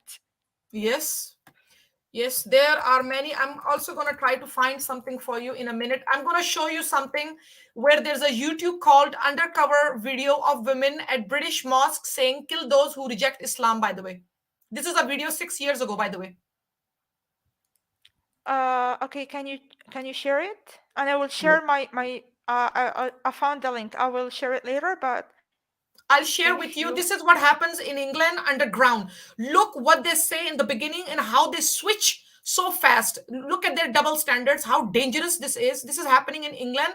It was an undercover work, by the way.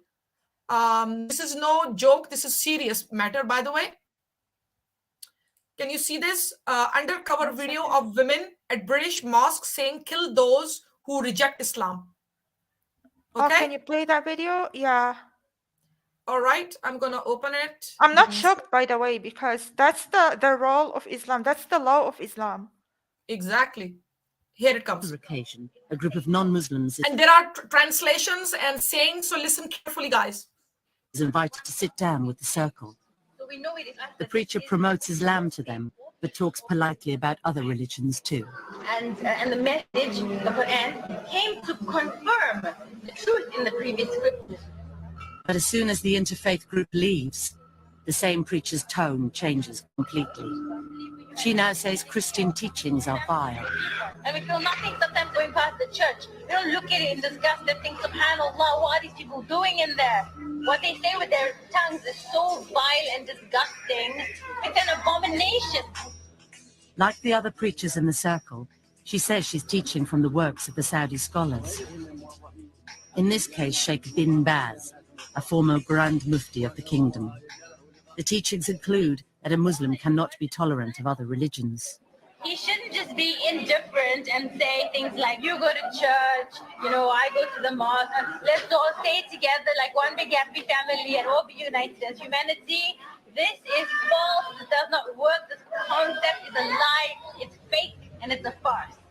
The circle preaches for 8 hours a day on Saturdays and Sundays. Any woman who goes there to pray is likely to hear their preaching. Our reporter is told the circle was set up years ago by Mira, but while she's been in Saudi Arabia, it's been run by this woman, Salim. She too preaches Saudi teachings. She says she's met a Muslim woman who is too friendly to non-Muslims. When she sees a Kafir woman, big smile. When she turns around, she sees me there. Yeah. It's part of Islam, of the aqeedah, of the correct belief, that you love those who love Allah and that you hate those who hate Allah. Okay? The one who changes his deen, what we're going to do? Listen to this one now very carefully. And that you hate those who hate Allah. Okay?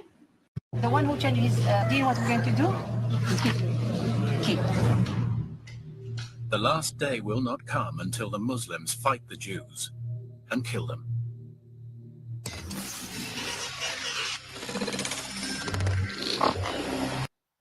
You see, kill those who leave their religion. Yeah, we have like in Islam there is this ayah said like I'll say it in Arabic and tell me if you understand it. Like لن يرضى عنك اليهود أو النصارى إلا عندما تتبع ملتهم. Like Jews, I understood. Yahud and Nasara. Christians? Nasara, Christians, yeah. So Jews and Christians want like you. It's just like similar like that. Want like you till you follow their mullah. So this is like, and then in the other part of this surah, just like a lot of Muslims are using this part of saying that, see, that's why Allah give us a warning against Yahud and Nasara, or Jews and Christians, that they are trying to destroy Islam. So we should not just give them a chance to have their prayers around, or their freedom, religious prayers. Yeah. Okay, so I think we finished at this part, and now it's like if anyone has any questions, they can ask, and they just like can like what is that? Something I don't remember. What's funny? Laughing out loud. She's laughing. I don't know. Okay, so I think like, hey guys, anyone want to ask? I will ask questions at the end. Yeah, if anyone want to ask, like I'll give like, okay. I don't know what he's talking about. Something about She has oh, been yes, on yes, Miriam yes. Hindutva channel. Yes, let me answer that. Of course, of course, of course. Listen, I have been to many channels. I don't look at whether they are Hindus, Christian, Jews. I see that they invite me. Their channel seems to be reasonable, and I go there. I don't judge them on the whether what religion they have, what belief system they have. The only thing is I don't go on a Muslim channel because their agenda is a very dirty one. That is what I feel because of my own experience. They are not with you can say symbolically clean hands. They have an agenda. Otherwise, I would also go there and have a talk with them, discuss with them. So I have just been on different platforms and shared also ex-Muslim channels where I've spoken about my journey out of Islam and different Islamic topics. So yes, I have been. Don't call it like Hindutva. Like, there are Indian people, Hindu people. Yes. But yeah, I have been there. And also ex-Muslim platforms, 100%. Okay. All right. So we have another. Oh, this is an epic one. Security by leaking out his what? Wait. This one, I can give I'm not afraid of these questions. I mean, I love it. Okay, so I think there is, okay, if you feel comfortable to answer this question. I'm not afraid, I love these. Yeah. She says, she also threatened Haris Sultan's security by leaking out his address details available on Google. That was funny. Well, if that's the case, I would love to see where did I threaten him, because he does have the clip, and I know he has the clip. I don't know what happened, and like I don't know this topic, so like you can't, because I don't know. The thing is something there was he had this. I would rather not go too much in it because there is something, but I said something on my platform because he was doing certain thing, but I did not threaten about that I'm gonna give his address out and stuff like that, because it's a cheap behavior. I said something that was enough. I can't remember word for word, but I did not say that I'm going to give your address out. I never said that. Why do I say that it's a lie? What this person is saying is because Haris Sultan on his Twitter, he even tagged the newspaper of my country, the police of my country. Haris also tagged YouTube teams. And at the end, he got nothing out of it because they all researched it. They all saw that I actually did not threaten. And I would also like to say that YouTube team actually said to him, I have screenshots of them. I have to go on my phone and look for it. That they said that if you really feel in danger, then you should take the law, contact the law and do something about it. And he never did it because he never showed the full video, what I was saying in it and what had happened prior. And nobody even knows how disrespectful he was to other people as well, what kind of language, how he expressed certain things. So before you, my dear friends, something I don't remember, you are saying this, I think you should come and say exactly what he also said, just not about me and many other YouTubers out there, how he disrespected them. So try to be just here. And Okay, so I think she was laughing because she said that was sarcasm. Okay, something I don't remember. This is not funny when you say something like that because I don't actually know anything about what happened, and you just like took me on a shock because it's not it's funny to just like making a joke about these things. Yeah, but these things that happen, you know, there was a lot of drama going on next year, but that is one thing. So we can take another question. That's not a problem. I mean, that these things happen, you know, when you come out. Okay, guys, ask a relevant question related to the live stream, not other questions. Okay, because I don't want to just confuse anyone here in the platform. Okay, so Dawdi standing against all forms of radicalism is important. We are all against Islamism. What are your thoughts on Hindutva? I think he's asking you India's what's your thoughts on Hindutva? Let me ask you another way, secular. Would you say, what do you mean when you say Hindutva? Let me ask you in that way so I don't misunderstand your question. Can you just give me on what do you mean that what is my thought on Hindutva? I think there's a difference between Hindu and Hindutva. Okay, then I would say in general, I will give you a general answer. And that is something I have always said. I will just wrap up with other religions as well, because it's a very easy way to look at it then, and maybe understand it. Listen, as long as somebody is not harming me, other people, they're not trying to take over the world, they're not trying to put the way of their life on us, in our throats and stuff like that. What they do in their household, in their country, is their problem. We cannot go in every single household and try to save them or try to correct them. One thing, this is how I look at it, okay? There are things I see in Christianity, in Judaism, in every religion, and I've said it openly. I see flaws in them.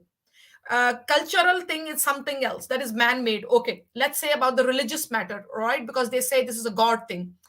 So when I find one flaw, that's why I don't follow any religions, all right? But do I say that they are a threat in a way? No, because they're doing things among themselves. So as long as the thing is happening among themselves, I'm like, okay, fine. They will handle it through time because they have changed through time a lot. Overall, Christianity, if you look at the Christian books, a lot of things are there that is horrific. I have read it in the Torah and all these things, but they have changed the way of life, the thinking. This is how you should look upon it. So that's why I have no other issue with other belief system. I only have with Islam. I have spoken about it. I talk about Islam only because Islam is the only religion that knocks on your door, wants to convert you, wants to take over the countries, want to spread Islam, want to have khilafat, around the world. That is my reason why I talk about, Islam. Radical Hindu extremist who uses violence and is how I'd. Of course, it's wrong. Of course, it's 100% violence. I don't care who makes it, does it. I am against it. Any kind of violence.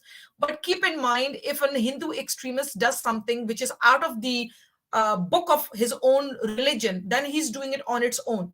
Let me give you another example. Marriage with the Quran. Of course, it has nothing to do with Islam, but they're misusing it, in the name of Islam, in a way, indirectly, somehow. I don't know how. So that is not a part of a religion, but the point is they're doing it. So we have to be very careful how we say certain things. But of course, Hindutva are also a group of these radical people. Maybe they're doing certain things. What is the reason behind it? I don't know. As long as these Hindus, these extremists are not, my friend, in your country or in my country or in another country, but their own country, doing whatever they are doing. It is their government's problem to deal with it. Not your, not mine. Again, as long as we are not being harmed in which country we reside in. I hope it gives some sense. I love your questions, Secular. Thank you so much. Okay, so if anyone have any other question, you can ask. I think I am okay. So we'll take this one. He says, by that logic, what a Islamist does with his wife is also personal and no need to discuss. No, that's not true. Listen, to an extent, I would say you're absolutely right. Absolutely right. What he does to his wife in his country, in his home, it is none of our business. 110% right. If the Muslims, the scholars, the sheikhs around the world that didn't sit down and preach to take over the world, then you would be right here. I would say to you, there is no doubt about that. I'm saying it. You are right. But when you speak about taking over the world, there is one specific religion that is always acting very arrogant, very that I'm the true religion, I'm the right religion, I'm the best God, I'm the this, I'm the that, I want to take over the world, every other religion is a BS. Then we have a problem. I, as a person here, outsider, if what you do in your household is none of my concern. You want to wear a burqa, niqab, whatever, you do it. But don't act like a victim later on and say, I can't get a job, I can't get this, I can't get that because no one is hiring me. No, you chose to wear a burqa. You made a barrier for yourself to get a job. Don't complain and say, well, my religion says that. Please, that's a shield and excuse then. A very nasty one. Now, when it comes to if somebody commits violence and the wife gets out and she needs help, then she's getting out of the house to get help. Now that becomes somebody else's problem then, in the sense that she needs help, she's asking for help, then we should help her. But if there is no one coming out and saying, help me, then we should not knock on the door and say, hey, do you need help? Because we don't know if they need help. So that's the difference. I hope you understand that. Thank you so much. Yes, thank you so much. And I think we don't have any other questions here. Okay, thank you so much. And I hope that other ex-Muslims in the Middle East just like have a happy Ramadan where they can eat in secret, of course. Okay, so thank you everyone. I think okay, so let's take that one. Okay, let's take that one too before we finish. It's the last one. Okay. Oh, secular. What are your thoughts on secular Muslims who support or are neutral about ex-Muslims from the West or Albania, for example? Do you believe that secularists work together? Okay, this is a very lovely question. Thank you so much. It's important. Yeah. He meant to say I will something. tell you this something. The thing with secularism, a Muslim who is a secular, from both sides and try to be both places. I was a secular Muslim. Secular, I was so secular that you people wouldn't even imagine. I mean, jaws would drop, that much was a secular. But the problem is, very few, I think, would stand with the non-Muslims when it comes. Let's say there's a war going on. The Muslims, the secular one, would automatically turn towards loyalty to Allah, towards Allah. So I don't think, it doesn't matter. And I'm not trying to be mean or something. I'm talking from my own perspective, from my own, where I was standing and feeling emotionally wise. I would say that secular, you can be so secular, you can be so understanding, but in the end of the day, you will stand with the Muslims and not ex-Muslims when the time hits, because you will be in majority, you will support them 110%, you will be loyal to your Allah. It's not even about Muhammad at that point. It will be about loyalty towards your religion, Islam, Allah, then, Muhammad. I mean, sometimes Muhammad is number one, but, your loyalty will be there.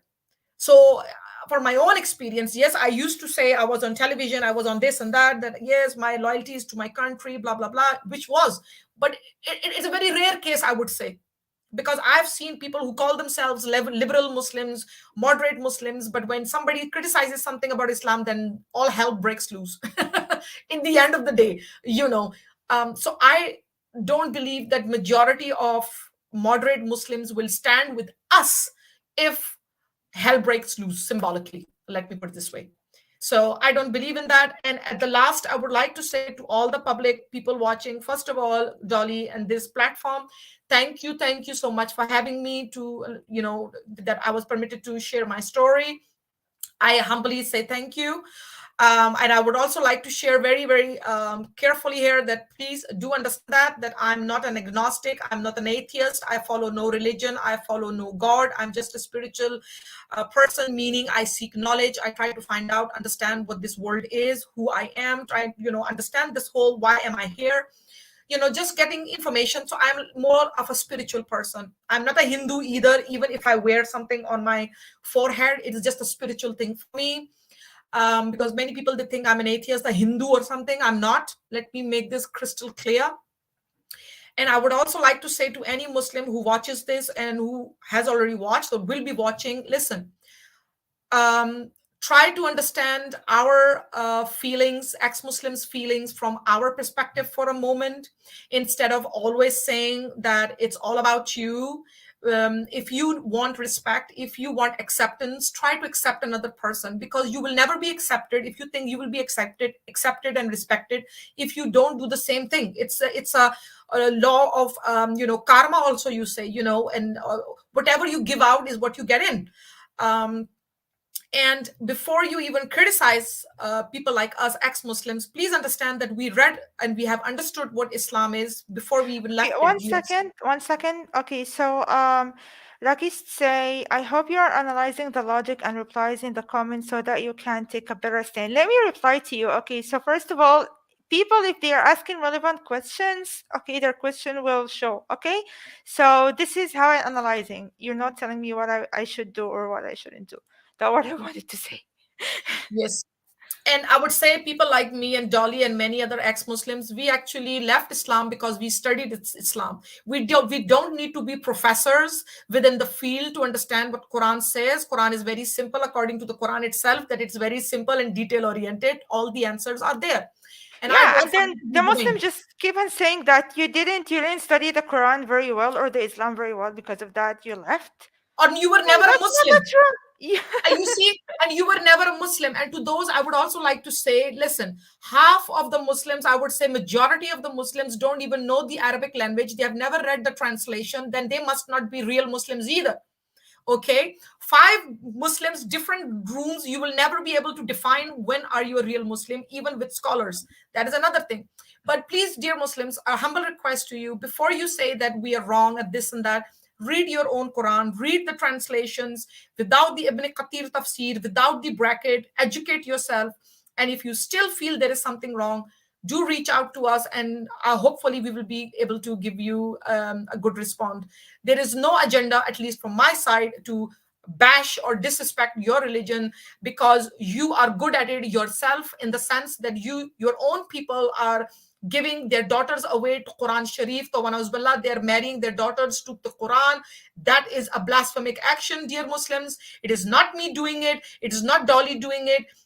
We just presented you here on this platform that it is your own kind who is doing this blasphemic action. So before you speak about we doing the blasphemic thing, we being Islamophobic, we being disrespectful, we doing something disgusting about your Islam, please look at yourself and see how good you are.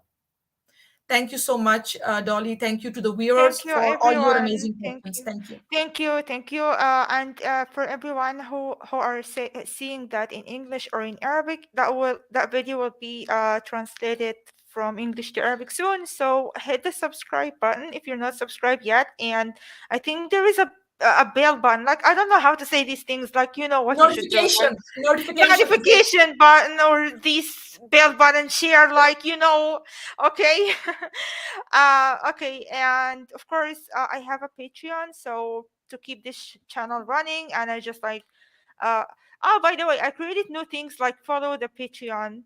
You find good things that I'm doing right now. But share, like, okay, and like this channel, okay, share, like, and follow also. So tomorrow or today I will add what is called, yeah, your channel link in the description box. Okay, so follow up. So I will put it after this live stream. And bye everyone. Have a great day. Bye.